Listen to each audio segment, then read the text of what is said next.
और अकेले सतगुरु थे, अकेले नाम देते थे।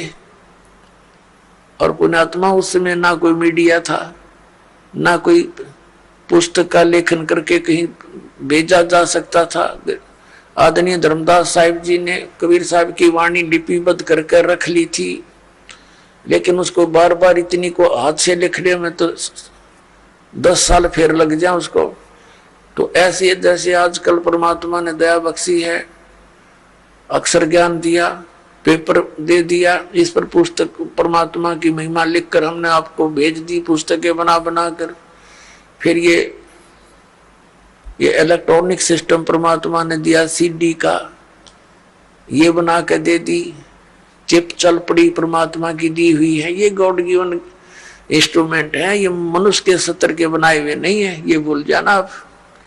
ये मनुष्य 4 युगों में यही था, एक रेडू के अंदर और 6 खच्चर जोड़ कर रथ बना के घसीटे आंडा करते, अरीवीसी कार बना ली, हवाई जहाज बना दी, और ये इंटरनेट बनवा दिए। ये परमात्मा के दिए हुए हैं, और इस काल ने इनका दुरुपयोग शुरू करवा दिया। इसमें फिल्म देखे, नाचे कूदे, समाज दूना बिगड़ गया। लेकिन अब शुद्ध रहेगा।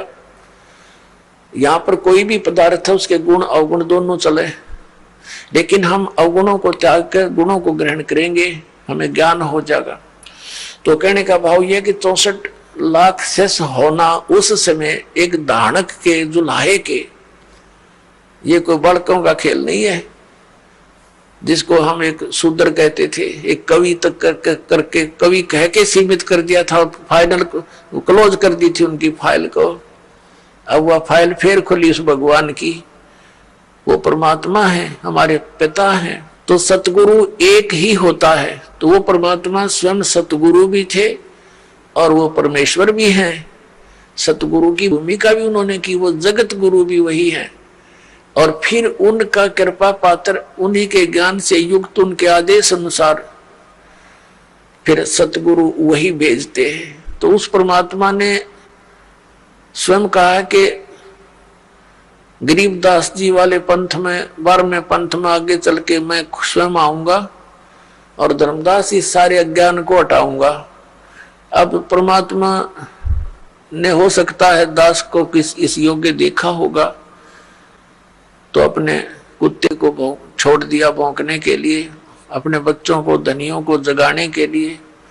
तो ये परमात्मा का किया हुआ काम है, आम जनसाधारण का ना समझना बच्चों, और इसका लाभ उठाओ, आप भी उठाओ, औरों को भी जगाओ जो गहरी नींद में सोए पड़े हैं और काल के दूता के फंसे पड़े हैं, प्यार के साथ। क्योंकि काल ने कहा था कि ऐसे उल्टे रंग में रंग दूंगा, जब तुम्हारा मोक्ष समय आवेगा कलयुग में, उससे पहले सब नकली पंथ चला दूंगा तेरे नाम से, कबीर नाम से और सतलोक सचखंड के नाम से, और उनमें इतना अज्ञान ठोक दूंगा। तेरा संदेश वाहक जब आएगा तब तक तो वो वकील बन जाएंगे उस अज्ञान के और कतई नहीं मानेंगे। परमात्मा ने कहा था कि हमें मनाना आता है, उसमें शिक्षित करूंगा। परमात्मा ने कहा था, उसमें सोचा, बता दिया था धर्मदास को कि अभी तू चुप रहना, इसको जिक्र ना करना। सबको शिक्षित किया दाता ने, ये इंटरनेट प्रोजेक्टर बनवा दिए, दूर बैठे आप देख सकते हो क्या बोला जा रहा है, क्या लिखा है सदग्रंथों में, सामूहिक तौर पर सीडी के माध्यम से, टीवी के माध्यम से। तो ये परमात्मा का किया हुआ कार्य है। और पहले परमात्मा स्वयं एक दिन में हजार हजार जगह प्रकट हो जाते थे, क्यों तो भगवान है, वो तो जो चाहे सो कर सकते हैं। तो इस प्रकार परमात्मा ने हमें जगाया, सत ज्ञान दिया, वही दिया हुआ ज्ञान आज दास आपके समक्ष रख रहा। तो प्रसंग चल रहा है कि सतगुरु के उपदेश का लाया एक विचार, जय सतगुरु मिलते नहीं हम जाते नरक द्वार। पुण्यात्माओं, इन वचनों को गणी गहराई तो सुना करो, इनको हृदय में जाने दो कानों के माध्यम से। जब तक बच्चा दवाई को अंदर नहीं जाने देगा वो काम के करेगी, होठों पर ही डाल दे, बार थूक देता है, सुनता नहीं है। तो इनको बहुत गहराई से सत्संग के समय तो आप एकाग्रचित हो जाया करो। और परमात्मा के इन वचनों पर गहराई से सोचा करो। अब क्या बताया भगवान ने कि जय सतगुरु मिलते नहीं, जाते नरक द्वार। सतगुरु के उपदेश का लाया एक विचार, और जय सतगुरु मिलते नहीं, हम जाते नरक द्वार। नरक द्वार में दूत सब फिर करते खेचा तान, उनसे कबू ना छूटते फिर फिरते चारों खान। पुण्यात्माओं, जब ये भक्तिहीन प्राणी यहां से जाता है, यम के दूत इसको पकड़ कर ले जाते हैं, धर्मराज के सामने खड़ा कर दिया जाता है, न्यायाधीश के सामने। वहां ये नहीं कह सकता कि मैंने ऐसा नहीं किया, मैंने ऐसा नहीं किया। वहां झूठ नहीं चलेगी, वहां तो आपकी फिल्म स्टार्ट हो जाएगी, सीडी ऑन हो जाएगी आपके समक्ष सामने। क्योंकि जो कर्म हम करते हैं, सोचते भी हैं, उसकी भी एक फोटोकॉपी भगवान के दरबार में जाती है, और वहां जाते ही उसको ऑन कर दिया जाता है। अब जैसे आप जी भक्तों को, भाई बहनों को कहते हो, रिश्तेदारों को या कोई मित्र पड़ोस पड़ोस में मिल जाते हैं, उनको भी समझाते हो भक्ति कर लो, परमात्मा का नाम ले लो, तो अब तो उनके पास समय नहीं है, क्योंकि उनको ज्ञान नहीं है। फिर वो जब वहां दरबार में खड़ा होगा तो ये एक पली लगाता है भगवान के आगे, एक बहाना खोजता है कि परमात्मा मुझे पता नहीं चला, हमने तो इतना ज्ञान हुआ था, अपना काम करो, बच्चों का पालन पोषण करो। तो उसमें परमात्मा वो सीडी चला देगा, कोई भक्त उससे कह रहा होगा कि चलो चलेंगे सत्संग में, और वो बकवाद कर रहा होगा, मना कर रहा होगा, सौ बहाने मिला रहा होगा। फिर परमात्मा कहेगा, देख इस भक्त ने, इस बहन ने, इस बेटी ने तेरे से क्या कहा था, और तू झूठ बोलता है कि मेरे को पता नहीं चला। तब ये क्या कहता है भगवान, गलती होगी क्षमा कर दो। परमात्मा कहता भाई गलती का मानने का कोई फायदा को नहीं है, अब तो नरक में जाना ही पड़ेगा। और फिर कभी तुझे मानव शरीर मिले तो फिर ट्राई करना। तो पुण्यात्माओं, ये धर्मराज के दरबार में जो प्राणी जाता है, उसके बाद इसको नरक में डाला जाता है, और वहां तो लाखों की संख्या में, हजारों की संख्या में पशुओं की तरह चारों तरफ से यम के दूत, जो समझ लो हाथों में भाले, क्योंकि वो शरीर ऐसा है, उसमें पीड़ा घनी होती है, और उसमें मरता नहीं प्राणी, पीड़ा ज्यादा होती है, तो उसमें सीधे भाले ठोके, आंखों में मारेंगे ना सीधे, और ऐसे जैसा भी हाथ में आओ उतना लठ मारते हैं, और उनको जबरदस्ती नरक में ठोक देते हैं, धक्के मार मार के वो उल्टे बाजे उनके लठ मारे, और जैसे पशु को फाटक में रोकते हैं, ऐसा ठोक दिया जाता है। तो यहाँ क्या बताते पुण्यात्मा, हम भक्ति से घने दूर हो गए, अध्यात्म ज्ञान आसपास भी नहीं रहा, हमें डर नहीं रहा इन बातों का। इन बातों को हम ऊट पटांग से मानते हैं, इन अज्ञानियों के ज्ञानों के को सुन सुन के अज्ञान को, कि भगवान कहीं, नरक कहीं नहीं है, यही स्वर्ग है, यही नरक है। अरे इतने बड़े बड़े ग्रंथ लिखे हैं, महापुरुषों ने आंखों देख कर बताए हैं, उनको हम अपनी सोच से झूठा कैसे कर देंगे, करेंगे तो करे रहेंगे, लेकिन सच्चाई हमारे कहने से मिट नहीं सकती। तो परमात्मा बताते हैं कि नरक द्वार में, जब नरक में ठोके जाओगे, दूत सब और करते खेचा ताण, दे डंडा दे लठे अंदर ठोक देते हैं। नरक द्वार में दूत सब करते खेचा ताण, और उनसे कभी ना छूटता फिर फिरता चारों खान। वहां नरक में दुख उठा करके फिर इन चार खानियों में 84 लाख प्रकार के इन पशु पक्षियों और सब जीवों की, ये प्राणियों के जो शरीरों में कष्ट उठाना पड़ता है। अब परमात्मा बताते हैं, नरक द्वार में दूत सब करते खेचा ताण, उनसे कबू ना छूटता फिर फिरता चारों खान। चार खानी में भरमता और कबू न लगता पार, सो फेरा सब मिट गया मेरे सतगुरु के उपकार। अब सतगुरु के उपकार, जैसे गरीबदास जी ने कहा कि जो जा सतगुरु की मैं बलिहारी, जो जमन मरण मिटाही, जो जन्म और मृत्यु के इस दीर्घ रोग का नाश कर दे, कहते मैं उस सतगुरु पर बलिहारी हूं। तो जन्म मरण का रोग का नाश कबीर परमेश्वर ही कर सकता है। और कबीर परमेश्वर जिस भी अपनी आत्मा को, दास को यहां भेजता है अपना सामर्थ्य देकर, तो यह उसके द्वारा परमात्मा ही करवाता है। अन्य ना तो किसी भगवान की भक्ति से ये जन्म मरण का रोग नाश हो सकता। यदि हम श्री राम, श्री कृष्ण अर्थात विष्णु जी, इनकी पूजा करके चाहें कि हमारा जन्म मरण का रोग कटे, ये नाशवान इनकी जन्म मृत्यु स्वयं होती है। ऐसे ही शंकर जी की जन्म मृत्यु होती है, ब्रह्मा जी की जन्म मृत्यु होती है। इनका पिता है सरपुरुष, जिसको काल रूपी ब्रह्म भी कहते हैं। जो गीता बोल रहा है श्री कृष्ण जी में प्रवेश करके, वो स्वयं स्वीकारता है। गीता जी अध्याय नंबर 4 के श्लोक नंबर 5 और 9 में, अध्याय नंबर 2 के श्लोक नंबर 12 में, गीता जी अध्याय नंबर 10 के श्लोक नंबर 2 में ये कहता, अर्जुन तेरे मेरे बहुत जन्म हो चुके हैं, तू नहीं जानता मैं जानता हूं। तो इससे सिद्ध है कि इस ब्रह्म की पूजा करने वाला भी जन्म मरण के रोग से नहीं बच सकता। और ब्रह्म की साधना ब्रह्म पुजारी गुरु से ही लेनी पड़ती है। उस गुरु की शरण में जाने से भी जन्म मृत्यु का रोग नहीं कट सकता। और जब तक जन्म मृत्यु का रोग नहीं कटेगा, हम शांति नहीं हो सकती। गीता ज्ञान दाता 8वें अध्याय के 3 श्लोक में कहता कि अर्जुन वो परम अक्षर ब्रह्म है। अर्जुन ने 8वें अध्याय के प्रथम मंत्र में पूछा कि हे भगवान, आपने जो 7वें अध्याय के गीता जी के 29वें श्लोक में जिस तत्ब्रह्म के विषय में कहा है कि उसको जान करके प्राणी फिर केवल यहाँ से जन्म मृत्यु के रोग से छूटने का ही प्रयत्न करता है, जरा माने बुढ़ापा, वृद्धावस्था के कष्ट और मरण माने मृत्यु से ही बचने का, छुटकारे की कोशिश करता है, वह संसार की किसी वस्तु में इच्छा नहीं रखता। तो 8वें अध्याय के प्रथम श्लोक में पूछा कि किम तत्परम, गीता ज्ञान दाता ने 8वें अध्याय के 3 श्लोक में कहा वो परम अक्षर ब्रह्म है।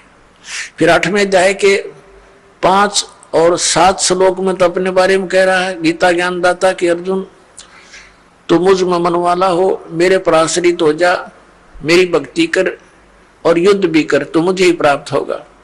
तो इसने अपनी भक्ति करने वाले को कहा है, लेकिन मुझे प्राप्त होगा, शांति नहीं हो सकती, युद्ध तो करना पड़ेगा।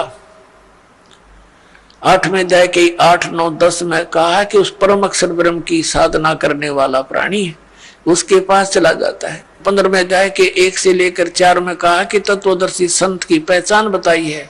और उसके पश्चात तत्वदर्शी संत मिल जावे, सतगुरु मिल जावे, उसके पश्चात परमेश्वर के उस परम पद की खोज करनी चाहिए, जहां जाने के बाद साधक फिर लौटकर कभी संसार में नहीं आते। 18वें अध्याय के 62 में और 66वें श्लोक में कहा कि अर्जुन तू सर्वभाव से उस परमेश्वर की शरण में जा, उस परम अक्षर ब्रह्म की शरण में जा, उसकी कृपा से तो परम शांति को और सनातन परम धाम को प्राप्त होगा। और ऐसे ही 18वें अध्याय के 66वें श्लोक में कहा कि सर्वधर्मान प्रीतज माम, मेरे सतर की जो साधना है, जैसे 8वें अध्याय के 13वें श्लोक में गीता ज्ञान दाता कहता है कि ओम इति एकाक्षरम ब्रह्म व्यवहारण माम अनुस्मरण ये प्रियाति तजन देहम सयाति परमाम गतिम। मुझ ब्रह्म का एक ओम मंत्र है और ओम से होने वाली जो परम गति है उसको वही प्राप्त कर सकता जो अंतिम श्वास तक ओम का ही जाप करता हुआ शरीर त्याग कर जाता है। तो उससे कौन सी गति होती है? ब्रह्मलोक प्राप्ति होती है, क्योंकि ब्रह्म का मंत्र ओम है।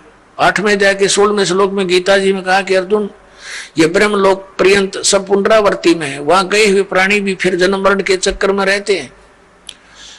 और उस परम अक्षर ब्रह्म की भक्ति के लिए 17वें अध्याय के 23वें श्लोक में गीता जी में कहा कि ओम तत्सत इति निर्देश ब्रह्मण त्रिविध समर्थ है, ब्राह्मणा तेन वेदा से यगा विहिता पुरा। सच्चिदानंद घन ब्रह्म की के पाने की 3 मंत्र का निर्देश है। ओम तत्सत, ओम ये ब्रह्म का है, तत् ये अक्षर पुरुष का है। गीता जी अध्याय नंबर 15 के श्लोक नंबर 16 और 17 में 3 पुरुष हैं, एक सर पुरुष, एक अक्षर पुरुष, एक परम अक्षर पुरुष। जो परम अक्षर पुरुष है वो सबसे श्रेष्ठ है और वही वास्तव में अविनाशी है। अन्य सरपुरुष और अक्षर पुरुष को नाशवान कहा है, और उसके उनके लोकों में जितने प्राणी हैं वो भी नाशवान है। तो उनकी भक्ति से तो मोक्ष हो ही नहीं सकता। अब श्रीमद् भगवद गीता अध्याय नंबर 17 के श्लोक नंबर 23 में ओम तो ब्रह्म का जाप सरपुरुष का, और तत् ये सांकेतिक है, ये अक्षर पुरुष का, और जो सत शब्द है वो भी सांकेतिक है। इसको सार नाम भी कहते हैं, इसको आदि नाम भी कहते हैं, वो है परम अक्षर ब्रह्म का। तो इन तीनों मंत्रों की मजदूरी से, इन तीनों मंत्रों की साधना से हम भगवान प्राप्त कर सकते हैं, उस मोक्ष सफल प्राप्त कर सकते हैं, वो सुख प्राप्त कर सकते हैं जिसके विषय में वर्णन किया गया है। अब जैसे हम हैंडपंप लगाते हैं तो हैंडपंप में हम बोकी मारते हैं, तो ये बोकी और हैंडपंप ये हमारा उपास्य नहीं है, लेकिन इस तरीके बिना वो उपास्य वस्तु नहीं मिल सकती है, वांछित वस्तु नहीं मिल सकती, जल नहीं मिल सकता। तो ये पूजा नहीं कर रहे हम तो वो साधन अपनाया है जिससे वो जल मिल जाए। तो ये जो मंत्र हैं ओमकार, ये दूसरे दो सांकेतिक हैं, ये कोई हम पूजा नहीं कर रहे, हम उस अपनी वांछित वस्तु के पाने के लिए साधन अपनाए हैं, ये साधनाएं हैं। तो ये साधना है उस परम अक्षर ब्रह्म के पाने की। जैसे सतनाम का 2 अक्षर का मंत्र है, एक ओम एक तत्। जैसे आदरणीय नानक साहिब जी की जन्म साखी के अंदर समुद्र की साखी में ये प्रमाण है उन 2 अक्षर के मंत्र का। दास अभी बोल के नहीं बताएगा। तो इन दोनों मंत्रों का जाप किया जाता है श्वास उश्वास से। जैसे हमने जल निकालना, जल, तो उसके लिए हैंडपंप लगाएंगे, तो पहले बोकी मारेंगे, मिट्टी बाहर फेंकेंगे, बोकी मारेंगे, फिर बाहर निकालेंगे और पाइप नीचे छोड़ देंगे। यो काम है समझो सतनाम का। 2 अक्षर की बोकी चलेगी श्वास उश्वास से। अब ये सतनाम, ये बोकी ने अपना काम कर दिया, जल तक पहुंचा दिया, लेकिन बाहर जल नहीं प्राप्त हुआ। उसके लिए एक और आइटम लगाना पड़ा है, हैंड पंप, ऊपर मशीन बोलते हैं उसको, और फिर उसकी पूजा करनी है, उसको भी ऐसे लाना है, प्रैक्टिस करनी है, जब वो जल निकलता है। तो ऐसे ही केवल सतनाम प्राप्ति से भी मोक्ष नहीं, सार नाम नहीं मिलाता है, वो जल मिले नहीं। सार नाम समझो हैंडपंप का ऊपर का वो मशीन है। तो ये मशीन उसी समय लगी हुई सक्सेस होगी जब वो पाइप पूरी जल तक पहुंच चुकी होगी। बीच में अगर कोई कहे हैंडपंप लगा दे, मशीन फिट कर दे, मिस्त्री कभी नहीं करेगा। तो ये दास आपको ये सब व्यवस्था बता रहा है, ये आपने करनी है, मजदूरी करनी है इसकी। और जब सारनाम का समय आएगा, आपकी पाइप पहुंच जाएगी जल तक के आसपास, तो फिर हैंडपंप यानी सारनाम आपको दिया जाएगा। तो इस प्रकार हम इस ओम, उस परम अक्षर ब्रह्म के पाने का ओम तत्सत, ये 3 मंत्र का जाप है। ओम ये ब्रह्म का है, तत् ये अक्षर पुरुष का है, उसको परब्रह्म भी बोलते हैं, और सत ये परम अक्षर ब्रह्म का, इसको पार ब्रह्म कहते हैं। पार ब्रह्म, एक परब्रह्म एक पार ब्रह्म। ब्रह्म तो ये सरपुरुष है, ये काल भगवान 21 ब्रह्मांड का स्वामी। अक्षर पुरुष इसको परब्रह्म कहते हैं, ब्रह्म से नेक्स्ट भगवान, पर यानी दूसरा। और इससे ऊपर पार ब्रह्म, पार ब्रह्म माने सबसे परले पार का, सबसे ऊपर वाला, वो पार ब्रह्म होता है। जैसे आप संतों की वाणी में पार ब्रह्म शब्द सुनते हो, वो परब्रह्म के लिए नहीं है, वो पार ब्रह्म यानी उस सत्य पुरुष की तरफ संकेत है, परम अक्षर ब्रह्म की तरफ संकेत है। तो जैसे तो उस परमात्मा के पाने का फिर 3 मंत्र का जाप है, ओम तत्सत। तो इस प्रकार हम उस परमात्मा को पाएंगे। कैसे पाएंगे? गीता जी अध्याय नंबर 18 के श्लोक नंबर 66 में कहा है, इस गीता ज्ञानदाता ब्रह्म ने सर्वधर्मान परित्यज माम एकम शरणम व्रज अहम तवा सर्व पापे भ्य मोक्षामि मा शुच। ये क्या कहता है कि मेरे सत्तर की जितनी पूजाएं हैं वो मुझ में छोड़ दे, मुझे दे दे मेरे सत्तर का जो तूने मजदूरी करी है, फिर मैं तुझे यहां से जाने दूंगा नहीं, तू मेरा बंधक मजदूर है, और मेरा कर्ज उतार दे। फिर तू उसकी शरण में जा। एकम, एकम माने जिसके बराबर दूसरा ना हो, अद्वितीय। जिसके समान दूसरा कोई शक्तिशाली भगवान ना हो, उस एकम शरणम व्रज, उसकी शरण में जा। हरिन अज्ञानी हमारे धर्म गुरुओं ने अनुवाद करता है, ऋषि मंडलेश्वर ने अनर्थ कर रखे गीता जी में, अनुत्तम मान्यता थी उत्तम बता रहे हैं। ये देखिए ने व्याकरण बदल डाली अपनी अज्ञानता के कारण। और व्रज माने जाना होता है, ये आना बोलते हैं, आना लिखा हुआ अनुवाद कर रखा है। इंग्लिश का वर्ड है गो, और गो माने जाना होता, आना तो हो ही नहीं सकता। ये तो मूर्ख है, अगर कोई उस सेंटेंस को ना समझकर उसका अर्थ आना कर रहा है तो वो बिल्कुल अज्ञानी व्यक्ति है, वो आशय को समझा नहीं, उस प्रकरण के आशय से वो परिचित नहीं है। अब ये जैसे गीता जी अध्याय नंबर 2 के श्लोक नंबर 7 में अर्जुन स्वयं स्वीकार रहा कि मैं आपकी शरण हूं, आप मेरे गुरु हो, मेरी बुद्धि काम नहीं करती, मुझे निर्णायक ज्ञान दो, मैं आपकी शरण हूं। अब यहां फिर नो कहो है कि मेरी शरण में आ जाओ, उसकी शरण तो पहले कह रहा है मैं तो तेरी शरण खड़ा हूं, और सब धर्मों के कर्मों को मुझ में छोड़कर मेरी ये शरण में आ जा। अकल देखो इनकी, इन्हें बहुत सी जगह ऐसे अनर्थ कर रखे जहां ये समझ नहीं सके। तो ये ओम नाम का जाप इसको दे देंगे काल को, ये हमें यहां से जाने देगा, नो ड्यू सर्टिफिकेट लिख देगा ये। लेकिन ये तब लिखेगा जब गुरु साथ होगा, नहीं तो आपको बहका करके यही अपने नकली सतलोक, नकली अलख लोक, अगम लोक, इसने ब्रह्म लोक में बना रखे हैं धोखा देने के लिए, वहां पटक देगा ठाक है, और वहां जीवन बर्बाद करा कितने युगों के बाद फिर जमीन पर पटकेगा, सारा काम रह गया बना बनाया। तो सतगुरु की आवश्यकता आपके साथ रहेगी अंतिम सांस तक। तो जैसे अब प्रसंग चला है कि हम ओम नाम का जाप इसको दे देंगे, और फिर हमने 7 संग ब्रह्मंडों को पार करके जाना है इस अक्षर पुरुष के परब्रह्म के 7 संग ब्रह्मंडों को, उसके लोक से जाने का किराया देना है इसका। वो तत् मंत्र जो आपको देते हैं वो उसके किराया देना है, उस वहां से फिर वो जाने के लिए हमें ये समझ लो टोल टैक्स समझ लो, ये उसका अक्षर पुरुष के लोकों से पार होने का। और तीसरा जो मंत्र है वो सतलोक में स्थायी स्थान प्रदान कराओगा, जो आदि नाम है, सार नाम है। तो पुण्यात्मा गीता जी अध्याय नंबर 8 के श्लोक नंबर 8, 9, 10 में गीता ज्ञान दाता कहता है कि उस परम अक्षर ब्रह्म की साधना करेगा तो उसको प्राप्त होगा। उसकी साधना का मंत्र ये बताई दिया, ओम तत्सत नथिंग एल्स इति निर्देश है, बस यही निर्देश है। निर्देश का mean final direction, nothing else.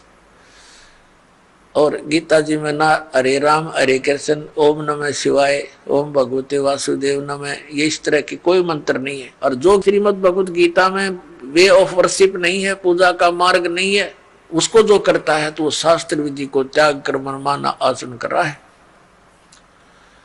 अब प्रसंग आता पुण्यात्माओं, जो शास्त्र विधि को त्याग कर मनमाना आचरण करते हैं उनको न तो सुख हो न उनकी गति हो, बताओ, और न ही उनकी कोई कार्य सिद्धि हो। तो फिर इसीलिए तो हम भक्ति करते हैं और वो तीनों व्यर्थ, तो वो साधना के करने का कोई लाभ नहीं।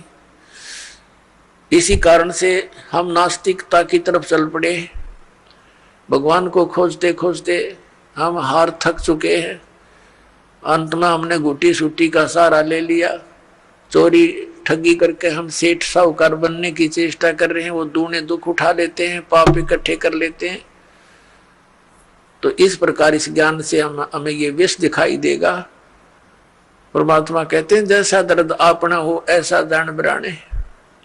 पुण्यात्मा हो, आप किसी ऑफिस में जाते हैं, दयाहीन प्राणी हो गए, उनको दर्द नहीं दिखाई देता कि कहाँ से आया है ये व्यक्ति, भूखा प्यासा है, उनको केवल अपना बकवाद उद्देश्य उनका उल्लू सीधा हो जाता है, तो वो आपका कार्य करेंगे ना, तो कति नहीं करें, चौड़नी चाहिए उन्हें पहले।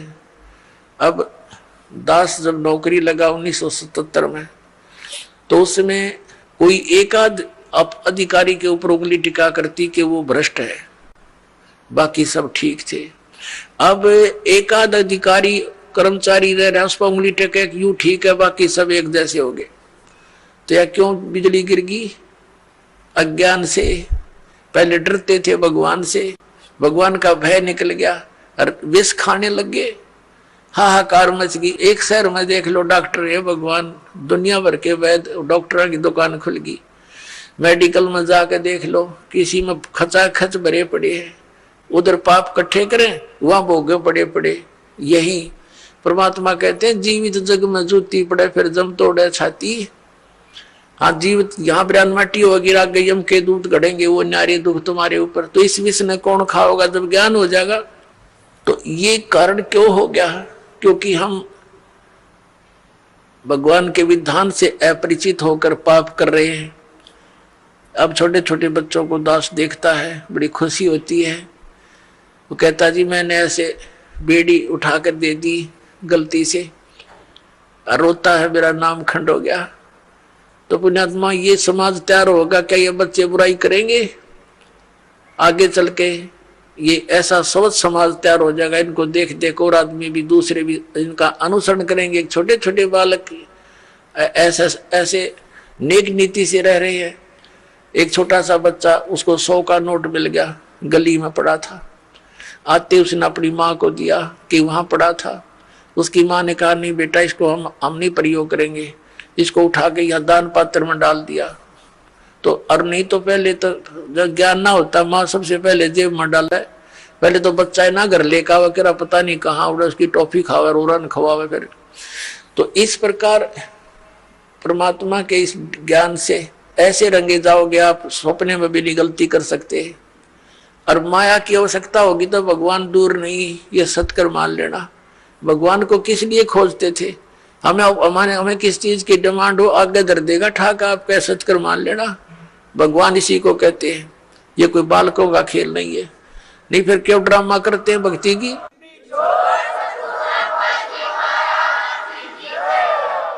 ये वो समृद्ध शक्ति है, एक वचन में सब कुछ कर सकता है आपके लिए, लेकिन उसके कराने योग्य आपने बनना पड़ेगा। कहते हैं सतगुरु के दरबार में कमी काहे की ना, और अनसा मौज नहीं पा रहा तेरी चूक चाकरी में।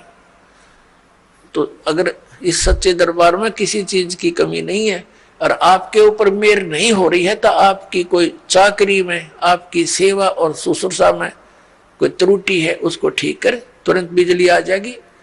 करंट आने के लिए, बिजली पावर आने के लिए हमने उस योग्य बनना पड़ता है, गुड कंडक्टर। तो बिजली आई सारे काम होंगे फिर तो जो उसके गुण हैं।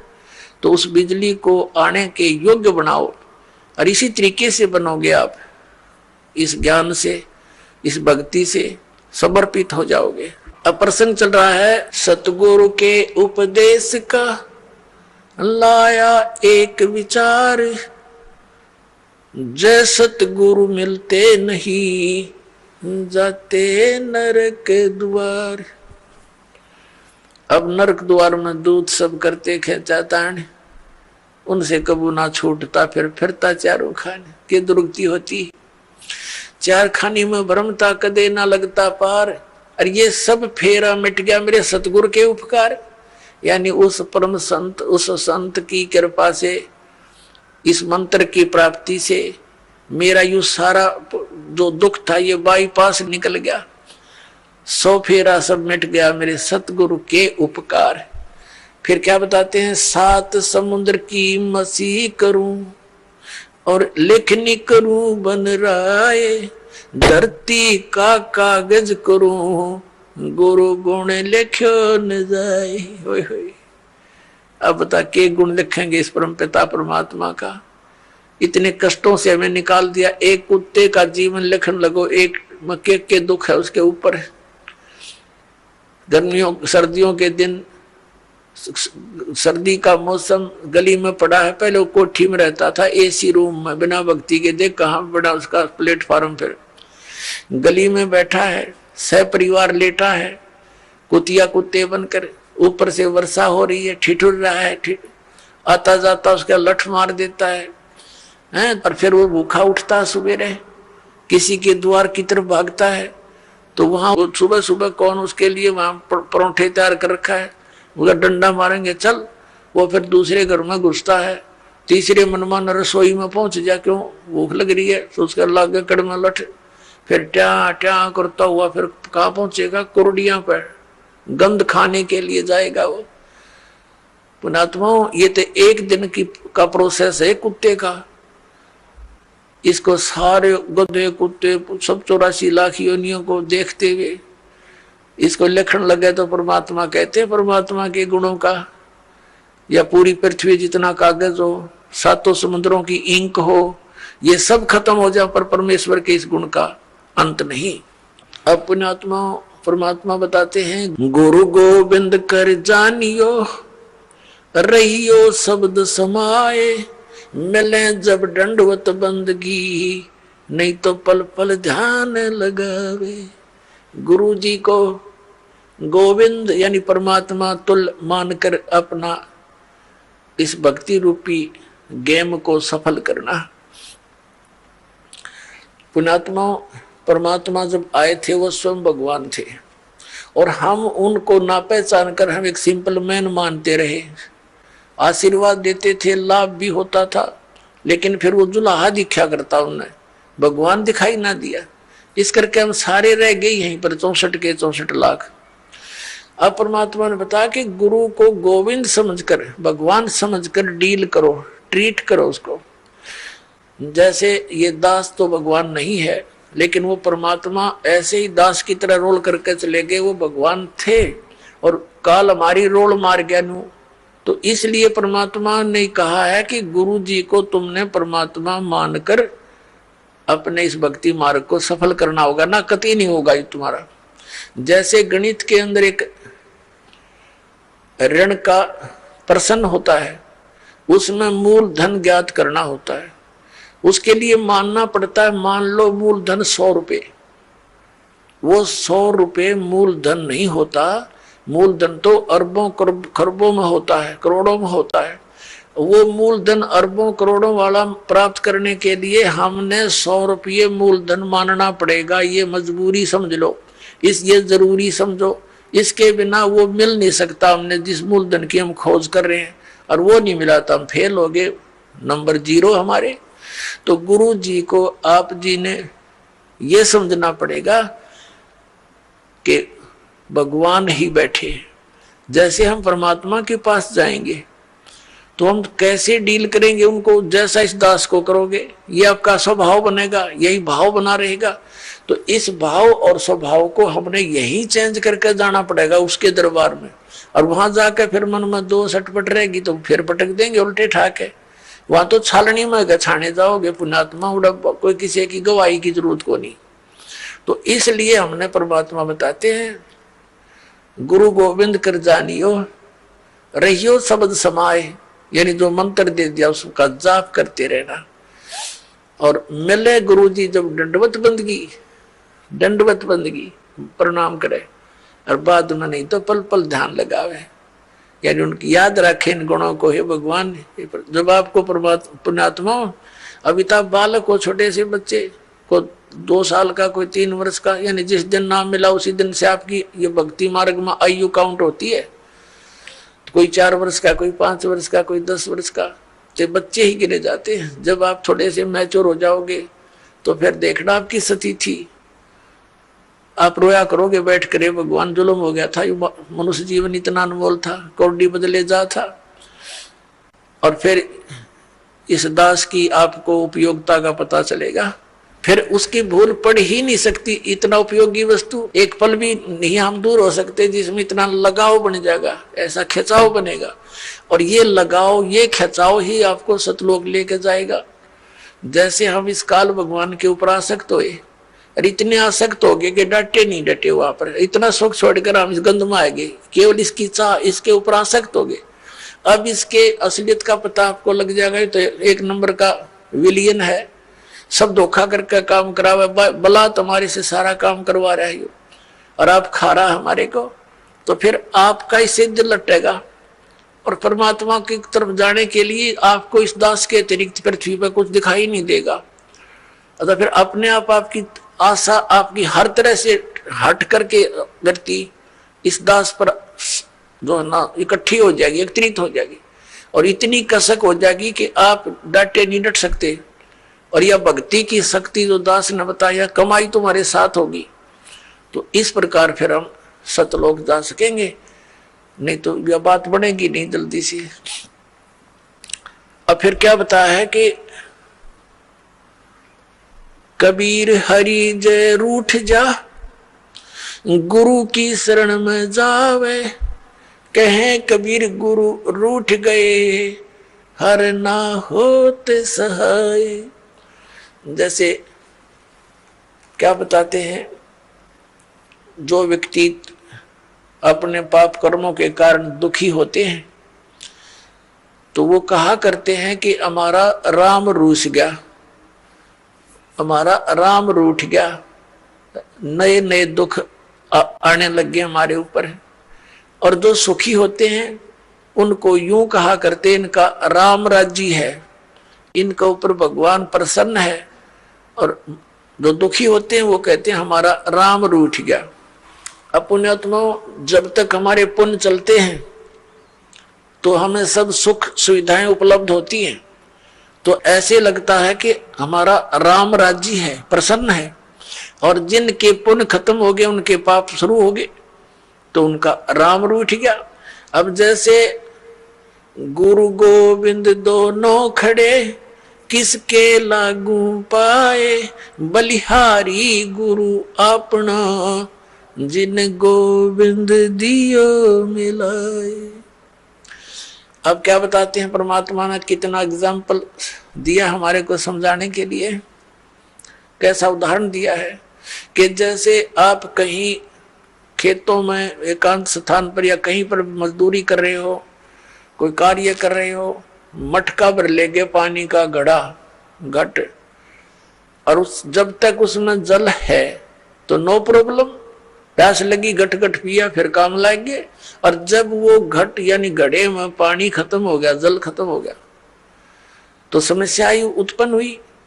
तो फिर वो राम रूठ गया। जब तक उसमें जल था तो राम राज्य था, सुविधा सारी थी, प्रॉब्लम थी नहीं। अब वो जल खत्म हुआ तो राम रूठ गया। अब वो राम मिला कहाँ? एंड पंप में। एंड पंप में मिला वो जल, तो वहां गए, एंड पंप के नीचे रखा मटका, फिर करी उसकी पूजा सेवा और भर लाए, फिर सुखी हो गए। तो जिनके ऊपर अब पापों के दौर चल पड़े, उनके पुण्य समाप्त हो चुके, और सुख होगा पुण्य बढ़ने से, पुण्य प्राप्त होने से। तो यहां परमात्मा कहते हैं कि एक तरफ तो आपके पास एक घड़े में जल रखा है और एक तरफ हैंड पंप है। जल तो समझो परमात्मा है घड़े में, और हैंड पंप गुरु जी है। अब कौन से को सिलेक्ट करोगे तुम? हैंड पंप को। हैंड पंप में तो कितना पानी निकाले, और मटका में जो जल है वो तो थोड़ी सी दिन, एक दिन भी पूरा ना निकाला मन पूरे परिवार का। तो यहां परमात्मा कहते हैं गुरु गोविंद दोनों खड़े, और किसके लागू पाए, बलिहारी गुरु अपना, जिन गोविंद दिया मिलाए। हैंड पंप बिना जल नहीं मिला। कबीर हरि जय रूठ जा, गुरु की शरण में जावे, कहें कबीर गुरु रूठ गए तो हरि ना होत सहाय। जैसे हैंड पंप खराब कर दिया आपने, उसकी केयर टेक करी नहीं, तो फिर जल कैसे मिलेगा? अब गुरु रूठ गया तो भगवान साथ नहीं देगा बिल्कुल भी। परमात्मा कहते मम संत मुझे जान मेरा ही स्वरूपम, मेरे संत को मुझे ही जान लेना तब मैं तेरे निकट आऊंगा। नहीं तो परमात्मा ये सोचते हैं जैसे जैसा व्यवहार आप इस दास के साथ करते हो और जो सोच इस दास के प्रति रखते हो, तो परमात्मा ये वो करते हैं, निरीक्षण करते हैं, जांच करते हैं कि यदि इस दास के स्थान पर वो मालिक विराजमान होते तो आप जी ऐसा ही व्यवहार करते। क्योंकि परमात्मा एक धारणक रूप में रहा करते, ऐसी क्रिया करते थे जैसे आप जी करते हो। और वो शूद्र वर्ण में जैसे महर्षि रामानंद पंडित जी बड़े विद्वान माने जाते थे, और परमात्मा उनको इस काल के जाल से निकालना चाहते थे। 5 वर्ष के बालक रूप में परमात्मा अपनी लीला में शरीर दिखा रहे थे। रामानंद जी का एक शिष्य था, उस शिष्य को परमात्मा ने एक प्रश्न किया था कि तुम विष्णु जी को सर्वेश्वर बताते हो, इनका तो जन्म मृत्यु होता है, पुराणों में ऐसा लिखा है। जिस बात से क्षुब्ध होकर के उस रामानंद जी के शिष्य ने परमेश्वर कबीर जी से कहा था, क्या तूने दीक्षा ले रखी है, तूने पुराणों का ज्ञान कहाँ से हुआ? परमात्मा ने कहा कबीर जी ने कि मैंने दीक्षा ले रखी है, गुरु बना रखा है, जो तेरा गुरु जी है वही मेरा गुरु जी है। उस समय केवल ब्राह्मणों को दीक्षा देते थे, उन्हीं को भक्ति का अधिकारी मानते थे, अन्य को तो टोटके टाटके बता कर उन महाराज जी रखा करते थे और कथा सुना सुना कर उनसे चंदा अपना वो लेते थे दान। इस बात से अक्षुब्ध होकर के तूने एक शूद्र होकर मेरे गुरु जी की बेइज्जती कर दी है, एक पंडित को अपना गुरु बताया है। रामानंद जी से कंप्लेंट की गई, कबीर परमात्मा को वहां बुला लिया गया। बहुत से श्रोता वहां विराजमान थे। रामानंद जी ने पहले तो प्रश्न उत्तर किए, तू कौन है, तेरा क्या नाम है? परमात्मा ने कहा था, सुन रामानंद, राम मैं, हम बावन नरसिंह। और फिर कहा था, ए स्वामी सृष्टा में सृष्टि हमारे तीर, दास गरीब अधर बसु मेरा मैं अवगत सत कबीर। रामानंद जी से कहा था कि ए रामानंद जी, मैं सारी सृष्टि का रचनहार हूं और ऊपर सतलोक में रहता हूं, मैं पूर्ण परमात्मा हूं। इस बात से दुख मान गया रामानंद जी, बहुत सी गाली गलौज किया परमात्मा के प्रति कि तू नीच जात का है, छोटी जाति ऊंचा मुंह बातें करता है, तो कुजात है, तेरे माँ का पता ना पिता का पता, पता नहीं कहाँ मिला था। इस तरह की ओछी मंदी बातें कही और परमात्मा खुश होकर खड़े रहे। जैसे एक सुयोग्य शिष्य ने अपने गुरु जी के सामने, चाहे वो कुछ भी बोले, वो कोई ऑब्जेक्शन, कोई दोष मन में नहीं आना चाहिए, ये रिहर्सल हमें बता कर गए थे परमात्मा। रामानंद जी गाली दे रहे और परमात्मा खुश होकर खड़े कि आप जो कहो सिर उधारिये, लेकिन मैं हूं वही जो आपको दास ने बताया, मैं परमात्मा हूं। रामानंद जी का नहीं यकीन हुआ, वो बीच में पूजा करने लग गया कि रुक जा थोड़ी देर। बीच में पर्दा लगा दिया कि मैं शूद्रों के दर्शन भी नहीं करता, ये दिखाने के लिए। और झोपड़ी के अंदर बैठकर एक पूजा करने लगा, जैसे भगवान विष्णु की काल्पनिक मूर्ति बनाई। ये शालिग्राम की पूजा ऐसे करते थे जैसे विष्णु जी की मूर्ति को, श्री कृष्ण की मूर्ति को नवाते गंगा जल से, फिर उनको साफ कपड़े पहनाते, छोटे छोटे कपड़े बनवा रखे होते। तो ऐसे वो कल्पना से कर रहा था, कोई ओरिजिनल वस्तु नहीं थी अंदर। और वो क्या करते हैं कि सब कपड़ों को उतार कर भगवान के सब नवा धोवा के फिर धोती बांध देते हैं, कुर्ता बना देते हैं, तिलक लगा देते हैं, मुकुट रखते हैं और साथ में कंठी की माला भी, एक कंठी भी डालते हैं, जो वैष्णव साधुओं की पहचान होती है। तुलसी के एक मनिये की एक ही मन का होता डोरी में। अब मुकुट रख दिया, उस दिन माला डालनी भूल गए रामानंद जी। अब रामानंद जी ने सोची आज तो बात बिगड़ गई भाई, माला डालनी भूल गए, लेकिन उस दिन जो कर्म कांड के अंदर मुकुट रख दिया तो मुकुट उतारा नहीं जा सकता, पूजा खंडित मानी जाती है उस कर्म कांड के अंदर। और यदि पूरा श्रृंगार नहीं हुआ, कंठी नहीं डली, तो भी पूजा खंडित, इनकम्प्लीट रह गई। तो रामानंद जी ने सोचा इस मुकुट के ऊपर से डाल देता हूं। वो मुकुट में फंस गई, अंदर नहीं जा रही है। बड़ा चिंतित हुआ। पुण्यात्मा भगत ही होते हैं, ठीक है, बस डले ढोरे हैं, लेकिन भक्ति के लक्षण उनमें विद्वान रहते हैं। बहुत दुखी हो गया रामानंद, हे भगवान आज मेरे से की गलती बन गई, इतने जीवन में 104 वर्ष का हो गया, 16 वर्ष की आयु में लगा था आपके चरणों में, आज तक ऐसी भूल नहीं बनी थी। हे परमात्मा कोई गलती हो तो माफ करना। बाहर खड़े भगवान कबीर साहब बोलते हैं कि स्वामी जी इस माला की गांठ खोल लो या गुंडी खोल के और फिर गले में डाल दो, मुकुट उतारना नहीं पड़ेगा आपको।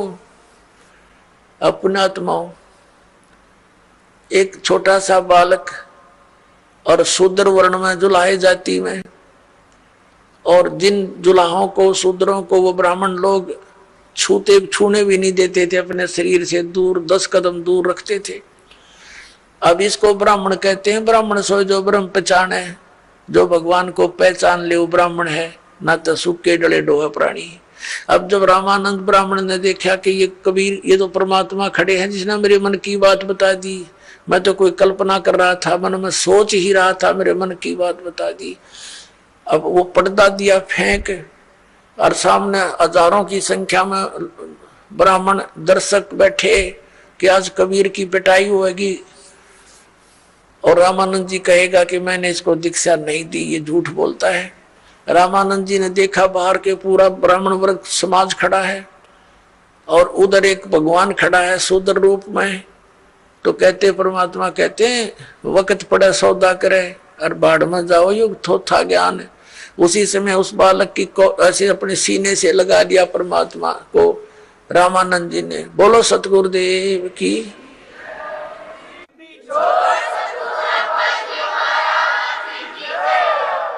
और जो ऐसे अपने शरीर परमात्मा को सीने से लगाया तो इतना नरम शरीर था परमात्मा का जैसे रुई रबड़ होता है, क्योंकि उनका शरीर शुक्रम अकायम असनाविरम है। परमात्मा का शरीर हमारे जैसा 5 तत्वों से बना हुआ नहीं है। जैसे यजुर्वेद अध्याय नंबर 40 के मंत्र 8 में लिखा है, कबीर मनीषी शुक्रम अकायम असनाविरम।